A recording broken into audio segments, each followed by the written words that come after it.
చెప్తాను స్టేట్మెంట్ తీసి మీకు క్లారిటీ వస్తుంది కొంచెం విషయం నేను ఆల్రెడీ తీశాను స్టేట్మెంట్.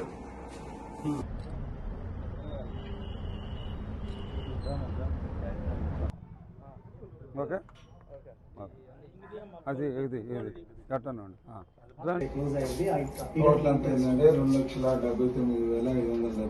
సుబ్రహ్మణ్యం జ్యోతి అండి.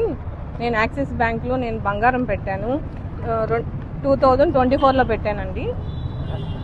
2025లో ఆప్షన్లో వచ్చిందని చెప్పారు.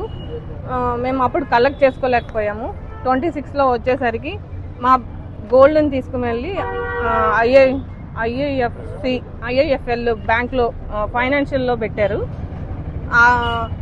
మేము పెట్టింది 2,45,000 పెడితే మాకు 7,21,000 అదనంగా వడ్డీతో వేశారండి.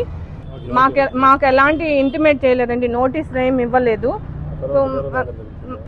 మాకు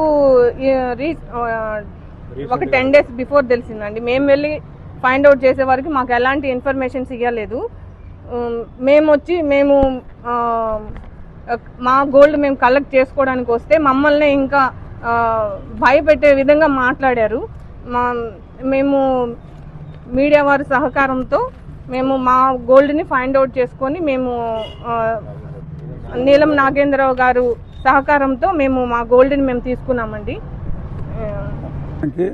ఈ బ్యాంక్ని నమ్ముకొని చాలామంది కష్టపడి ఇక్కడ అమౌంట్ కూడా ఇక్కడ బ్యాంక్ అకౌంట్ ఓపెన్ చేయాలంటే 25,000, కానీ ఇక్కడ ₹2 వడ్డీ. మిగతా ప్రభుత్వ బ్యాంకుల్లో 75 పైసలు అయితే వడ్డీ, ఇక్కడ ₹2 వడ్డీ.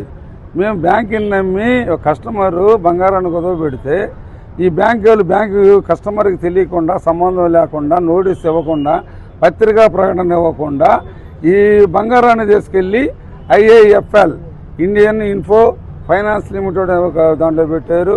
వాళ్ళు ₹7,40,000 వడ్డీ, ₹2,34,000 పెడితే ₹7,21,000 మీరు కట్టాలి అని చెప్పి వీళ్ళు 10 రోజుల నుంచి వేధిస్తున్నారు. ఈ విధంగా గవర్నమెంట్ ప్రైవేటు బ్యాంకులో పెట్టిందని ప్రైవేట్ ఫైనాన్స్కిలో తాకట్టు పెట్టి అధికారం ఎవరు ఇచ్చారు? యాక్సిస్ బ్యాంక్కి. వీళ్ళు మేనేజర్ అంటాడు నాకు వేరే అమ్మాయి పెట్టిందంటే, అంటే మేనేజర్ కస్టోడియన్ కదా, మేనేజర్ రెస్పాన్సిబిలిటీ కదా. అంటే బ్యాంకులో మేము బంగారం కొద్దిపెట్టి వీళ్ళు ఫైనాన్స్లో అమ్ముకుంటారా? ఫైనాన్స్లో గొడవ పెడతారా? అంటే వీడు ఫైనాన్స్ వ్యాపారం చేస్తున్నారా? వీళ్ళకంటే బల్లంపేటలో సంతపేటలో ఫైనాన్స్లో మేము కుదరబెట్టుకుంటాం కదా. కాబట్టి ఈ అక్రమంగా వీళ్ళు చేసిన ఈ ఫైనాన్స్ బంగారం కుదరబెడితే యాక్సిస్ బ్యాంకులు ప్రైవేటు ఫైనాన్స్లో పెట్టారు, దాన్ని మార్చారు. కాబట్టి RBI reserve bank of India రూల్స్కి వ్యతిరేకంగా యాక్సిస్ బ్యాంక్ వాళ్ళు చేసిన ఇంకెంతమంది కస్టమర్లు చేశారు వాళ్ళు చూసుకోవాలి. ఎందుకంటే అది వడ్డీ కస్టమర్ల మొత్తం. కాబట్టి ఈ యాక్సిస్ బ్యాంక్ లావాదేవీలపై చాలామంది బ్యాంకుల్లో మనం బంగారం కుదరబెడితే వీళ్ళు బంగారం తస్కరించి రోడ్లు పెడతారు బంగారం. కానీ ఇక్కడ బంగారం మొత్తం కూడా మాయం చేశారు. కాబట్టి ఈ యాక్సిస్ బ్యాంక్ లావాదేవీలపై బంగారు రుణ దీని మీద తాకట్ల మీద విచారణ జరిపించాలని చెప్పి డిమాండ్ చేస్తున్నాం.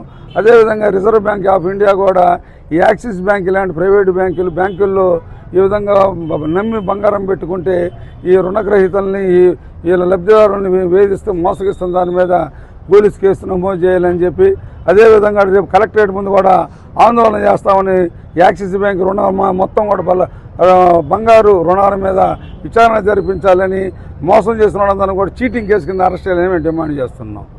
మేము బంగారాన్ని ఈరోజు అసలుతోటి మేము ఆందోళన చేయబట్టి ఈ బంగారాన్ని కూడా వెంటనే ఈ యాజమాన్య యాక్సిస్ బ్యాంక్ యాజమాన్యం వాళ్ళు తప్పు ఒప్పుకొని ఈ బంగారాన్ని కూడా మళ్ళీ తిరిగి ఇవ్వడం జరిగింది.